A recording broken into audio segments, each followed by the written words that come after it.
Welcome back to the Build Show. I'm Travis Brungard, and this week I want to talk to you about joist hangers, and specifically that weird upside down joist hanger. Check it out.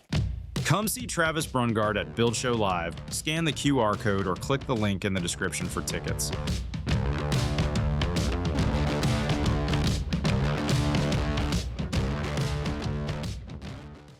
All right, there's a ton of hardware that goes into putting together a deck. It's not anywhere near as much as a house, but if you think about the structural connections that keep everything from lifting up off of a pier or falling down, shearing off, all of those structural connections are key. And we have a bunch of them going on here that I'll just mention. Obviously, we want to protect our posts from wicking up any of the moisture that would be in the concrete. So we use a metal standoff, and we want to hold that post down as well as securing its position.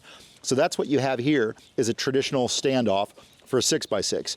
Then we have a couple of double hangers or concealed hangers, because we have a double here. That concealed hanger gets a couple of shear screws. Obviously, all the other screws are through the inside of that hanger. And then we have traditional joist hangers as we move across throughout our entire deck. But I wanted to talk to you about one very specific hanger that you'll see here. And before you get at me in the comments, this 2x on the flat detail is exactly what the structural engineer specified. They wanted a standoff over there. They wanted a 2x8 here. That's what we got. So we're locked down with Titan anchors into a pier, and that's going to handle all of our compressive strength as well as our uplift with those Titan anchors holding this down. But what we don't really have is a way to resist all the weight that we're putting on this outside double rim when we have a cantilevered condition, because this column is back. This column is not underneath this outside rim. So this is not my preferred strategy, but I'm not the engineer of record and I'm not the designer of this project. So that kind of doesn't matter. I'm going to tell you though, when we design decks and we build decks, I try to put all of my structural load transfer at the outside.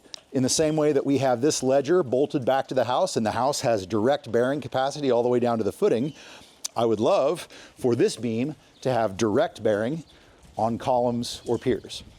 What we have here though is a cantilevered condition. So if you think about it, all the weight of this double that all of these joists, which have hangers attaching them, all of that downward force is actually causing the opposite action at this double, because this double is the bearing point. This is where we're transferring load down, right? So what we have in terms of movement, if you think about it in terms of load, as we're walking along on all these joists, this double is getting pushed down under the weight of a couple hundred pounds per person, or if you have people of smaller size or dogs, less than the 200, but still, that dynamic live load, as they talk about it in structural terms, is pushing this down. With every step on these joists, with the joist hangers underneath, it's pushing this down. But this isn't sitting on this. This is attached with a cantilevered section of joist that comes across. And that's why we have this upside down hanger. And the first time I saw an upside down hanger in the field, many, many years ago, I asked the carpenter to remove it and put it on right. And he was very kind and took the time to educate me that the reason that that hanger has to be on upside down is because this member is being pushed down. We're actually trying to resist that shearing action in the opposite direction. So the upside down hanger being on top of this structurally supportive section that is carrying the load down to the column, that allows the shear screwing through the face of the hanger as well as the double shear nailing that we have going from the double that's cantilevered out over the column into this double joist. That connection allows for this force that's being pushed down to transfer to this.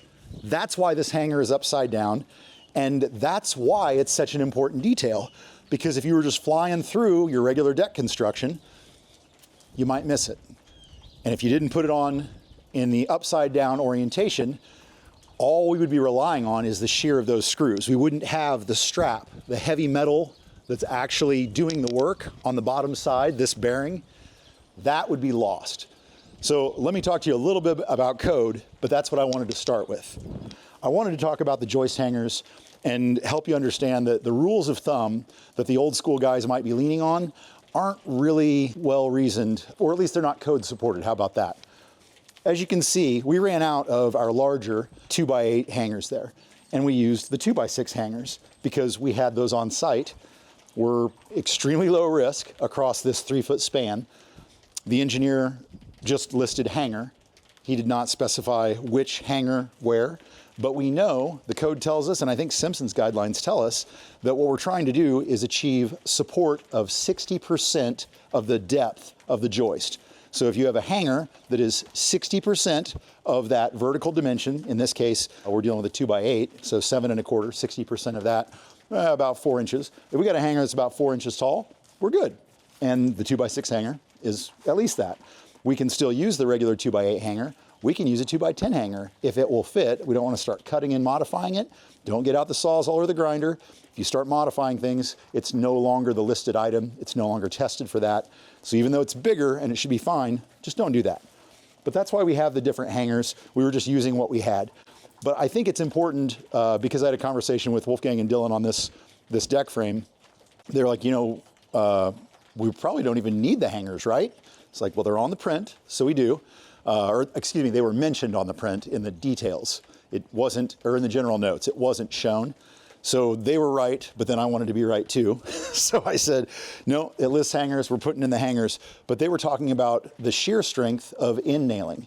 And that's substantial. I want to say, I heard at one point it was like 300 pounds in shear for end nailing or through nailing from our double into our joist. And that is extremely strong, and this would probably never fail under regular use. But what that doesn't do as good of a job of is handling withdrawal.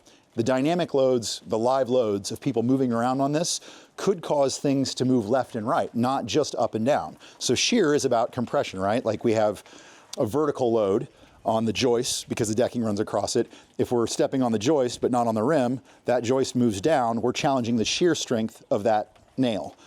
But if we start running around like kids sometimes do, or you're chasing the dog, now we start doing lateral things, and now we're talking about withdrawal. So if we have withdrawal forces from the field joist to the rim, then we can start to get a little bit crazy, or increase risk, I should say.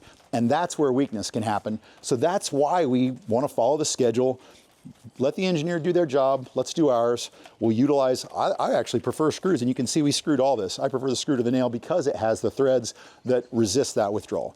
So I just wanted to talk to you about the building code, that 60% rule, the old, I guess you'd say the old guard thinking, well, it's only this span, it doesn't require a joist, because my understanding based on reading of R507 in the IRC is that you need the hanger. So use the hanger, use the right hanger, put it in upside down if you need to, and then after my inspection, I'll get to tape over these, and this thing will last a long, long time. That's all I've got for you this week on The Build Show. Thanks for watching.